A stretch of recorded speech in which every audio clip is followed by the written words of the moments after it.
¿cuándo el mundo empieza a toparse con el problema de la inflación? Es decir, ¿cuándo creen que ustedes, o sea, empieza el quilombo de la inflación?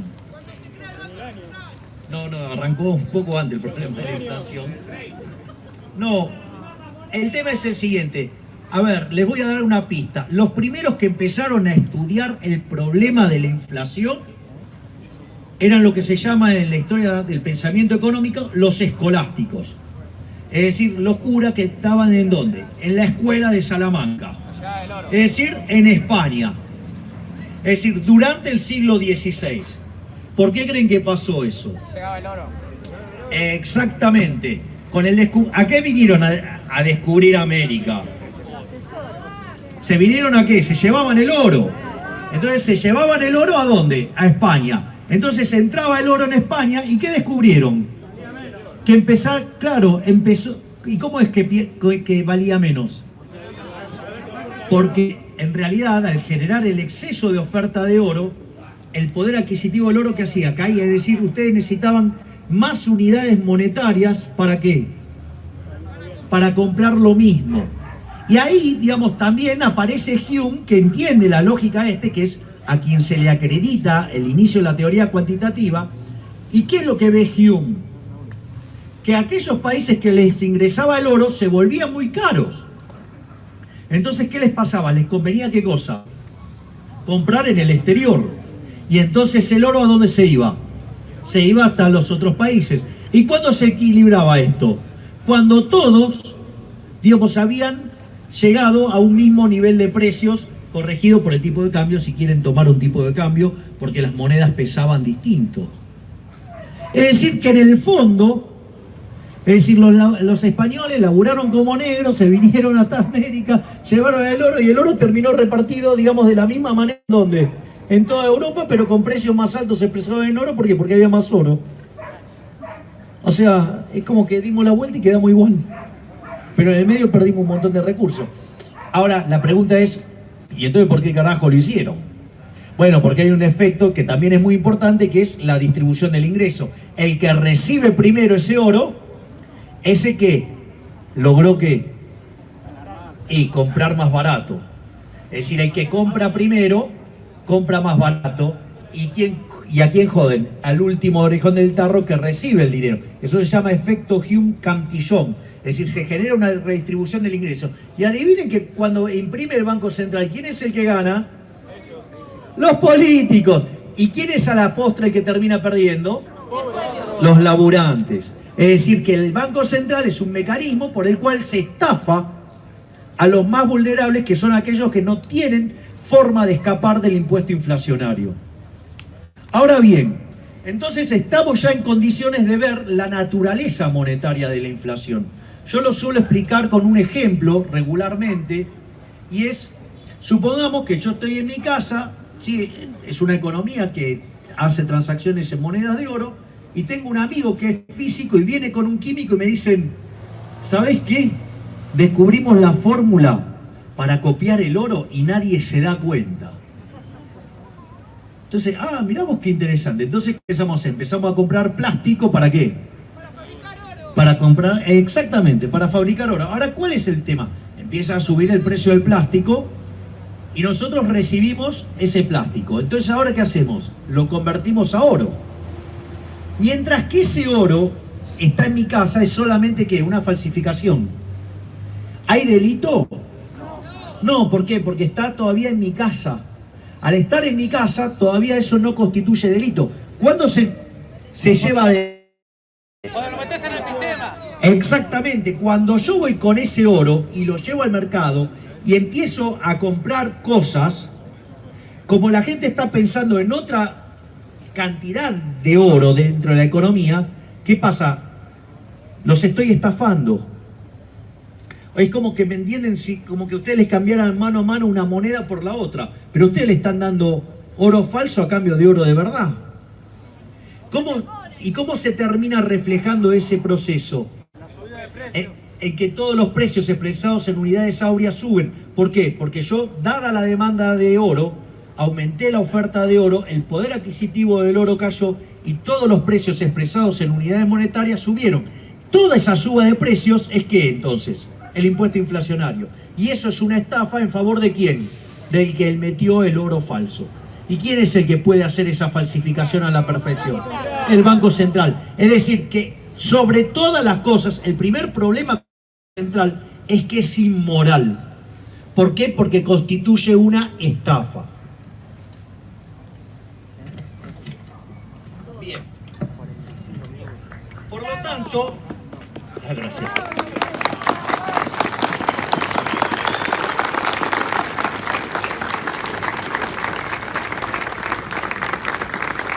Por lo tanto, con esto lo que acabamos de hacer es demostrar la naturaleza monetaria de la inflación.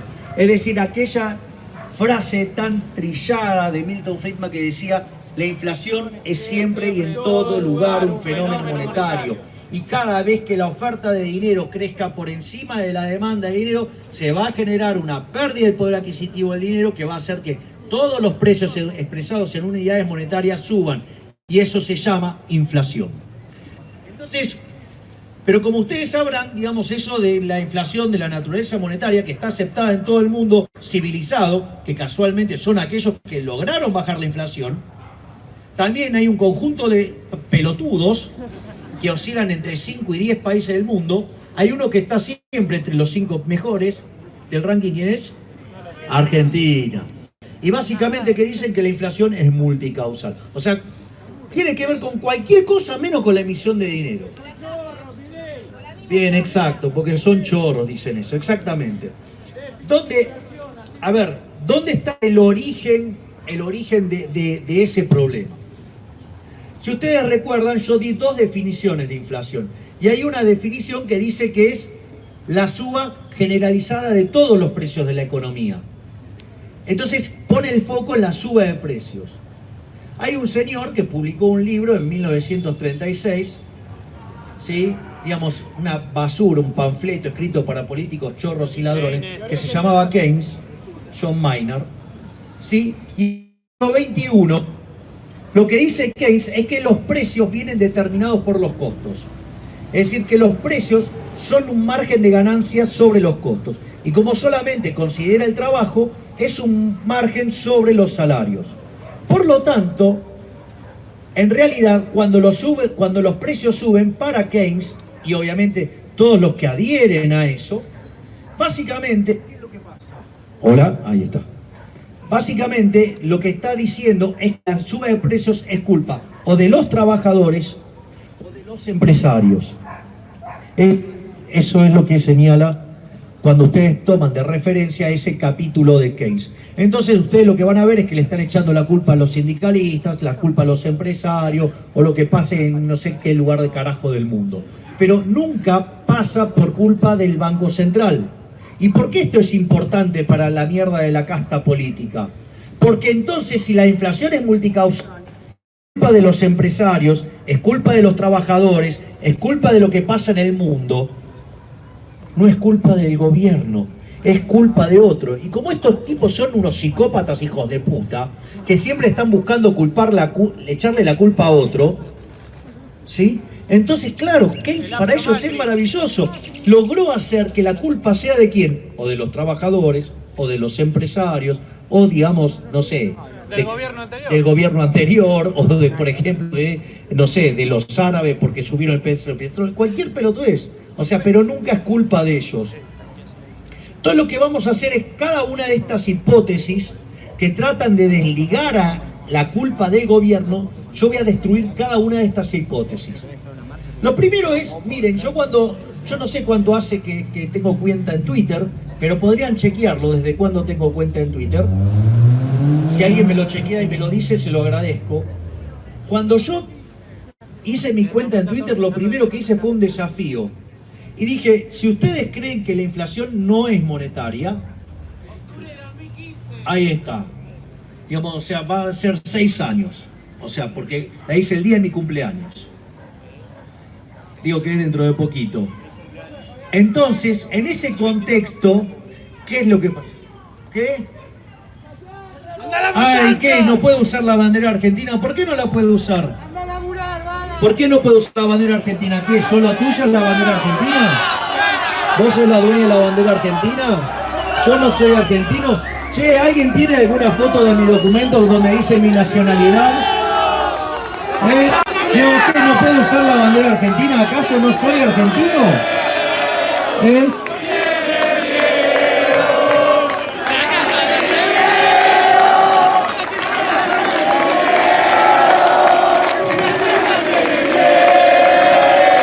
Pará, vamos a hacer algo divertido. Cari, vos tenés foto del DNI. A ver, vamos a mostrarle el DNI a la señora para ver si tiene dudas si soy o no soy argentino. Y además, si no fuera argentino, ¿por qué, digamos, no podría también abrazar la bandera argentina? ¿O acaso, digamos, no tenemos un montón de extranjeros que tanto queremos en nuestro país y le damos la bienvenida, los recibimos y abrazan la bandera argentina? Mostralo. A ver, mostrá mi documento para que salga en la que proyecta ahí. ¿Cuál es la que proyecta en la pantalla?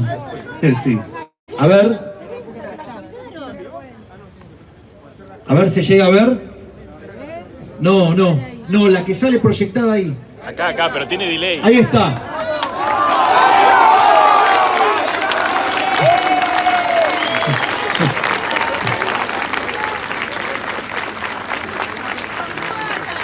Che, parece que soy argentino, ahí dice nacionalidad argentina.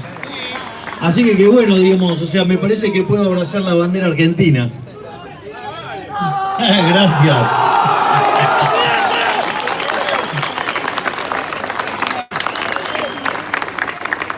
Ahora cuando saco. Bien, entonces, ¿cuál fue el primer desafío que hice? El primer desafío fue decirle, bueno, si la inflación no es de naturaleza monetaria, demuestren que puede haber inflación en una economía de trueque. ¿Saben qué? Pasaron casi 6 años y todavía no tengo respuesta. ¿Saben por qué? Porque no pueden demostrarlo. Esta es la única parte que es un bodrio, les pido perdón, pero digo... Dale. Cuando ustedes hacen el análisis de una economía de trueque y hacen, digamos, la derivación de las funciones de demanda, ¿qué es lo que sucede? Las funciones de demanda son lo que llaman homogéneas de grado cero. En buen romance, en español, es que las cosas dependen de precios relativos. Ejemplo, una banana cuesta 3 manzanas. Entonces yo le tengo que dar 3 manzanas para poder tener una banana y viceversa. ¿Ok? Entonces, ¿qué es lo que pasa? Cuando está subiendo el precio de la banana, seguramente que alguien que diría, uy, acá hay un montón de gorilas, entonces las bananas acá son más caras. Y las manzanas más baratas. Bueno, en ese contexto, igual podrían hacer arbitraje, ¿no? O sea, entonces, en ese sentido, cuando esté subiendo el precio de las bananas, ¿qué va a pasar con el de las manzanas inexorablemente? Va a bajar. Es decir, porque es un precio relativo. Es decir, que la banana se está haciendo más cara que la manzana. Por lo tanto, cuando un precio sube, ¿cuál es la contraparte? Que el otro está bajando. Consecuentemente, no puede haber inflación. ¿Por qué? Porque lo que ustedes tienen son precios relativos. Y es más, en el índice de precios solamente entran precios. Entonces, digamos, si está subiendo, el otro está bajando. Por lo tanto, el efecto que tiene uno se compensa exactamente ¿con qué? Con el efecto opuesto del otro. Muchachos, los que creen que la inflación no tiene, digamos, o sea, tiene que ver con cualquier cosa menos con la emisión monetaria, les quiero contar que se han equivocado y la tienen dentro.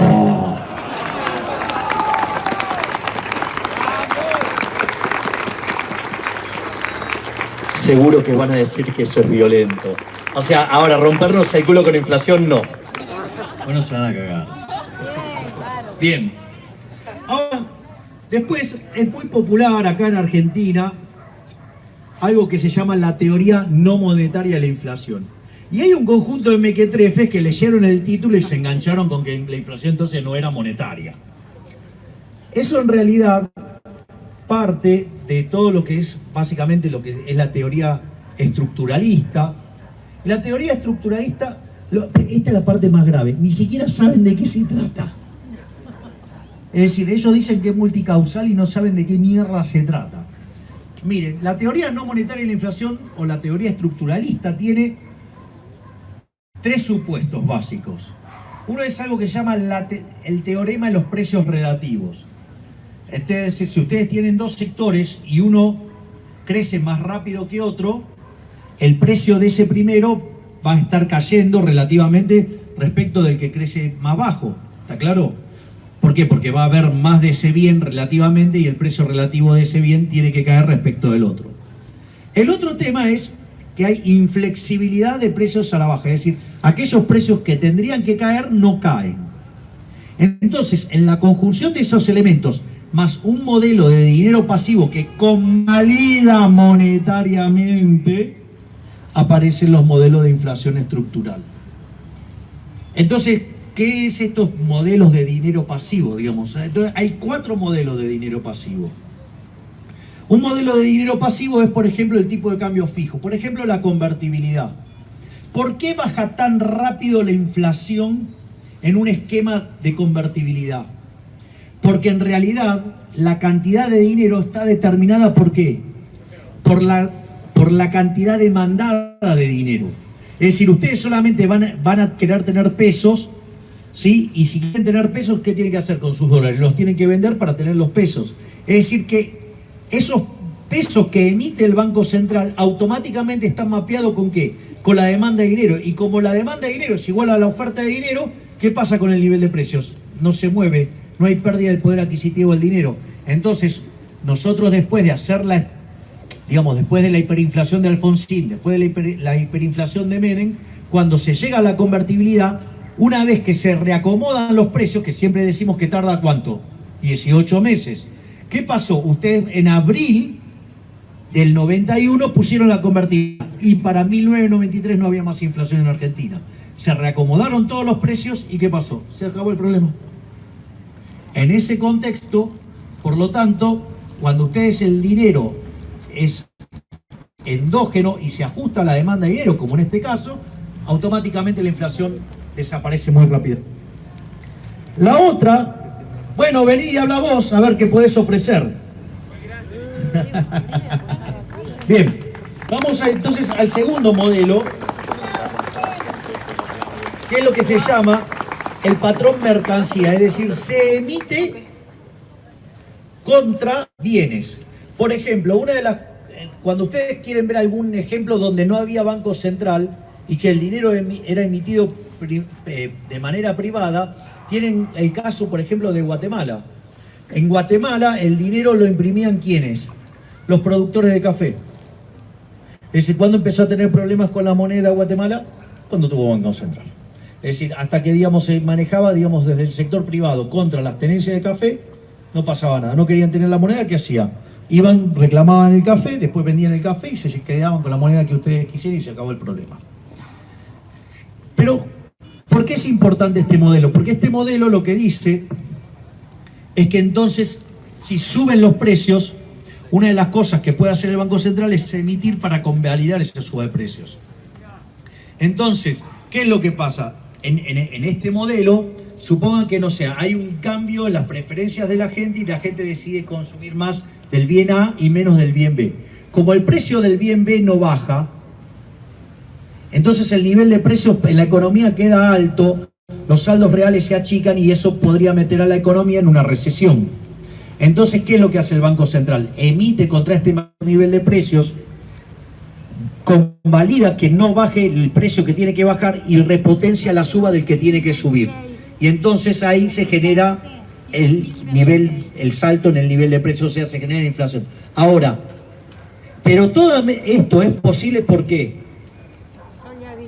Porque el Banco Central emitió, es decir, que en el fondo esto muestra que aún, bajo este modelo de inflación estructural, la inflación sigue siendo, ¿qué? Siempre y en todo lugar un fenómeno monetario, porque sin la convalidación monetaria, entonces no habría inflación. Por lo tanto, le decimos a los heterodoxos que la tienen adentro.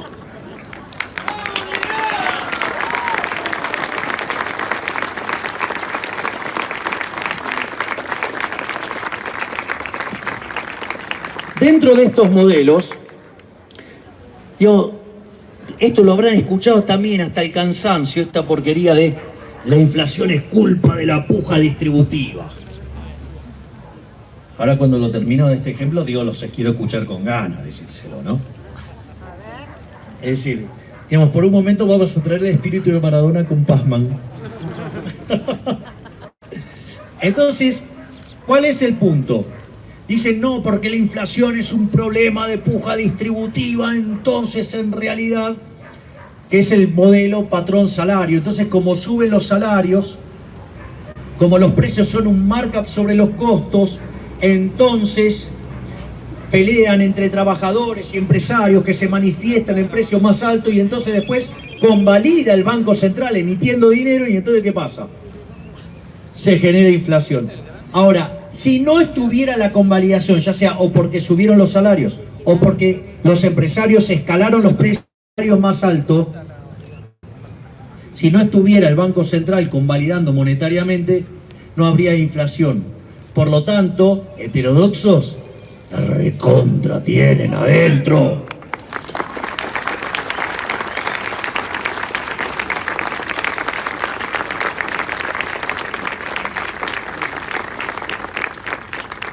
Después, hay otro modelo de dinero pasivo que es el modelo patrón-crédito, que es básicamente cuando el Banco Central fija la tasa de interés. Entonces, ahí aparece lo que se llama un problema, se llama el problema del ancla nominal. Este también es otro cuestión técnica, que es, ustedes para determinar el nivel de precios en la economía necesitan determinar la cantidad de dinero. Ahora, si el Banco Central la regla la fija en términos de tasa de interés, no fija la cantidad de dinero. Por lo tanto, ¿cuál es el problema? Al no fijar la cantidad de dinero, no puede determinar el nivel de precios. Por lo tanto, la economía, ¿cómo anda? Anda a la deriva. Es decir, ¿por qué? Porque no tiene ancla nominal. ¿Y cómo se resuelve?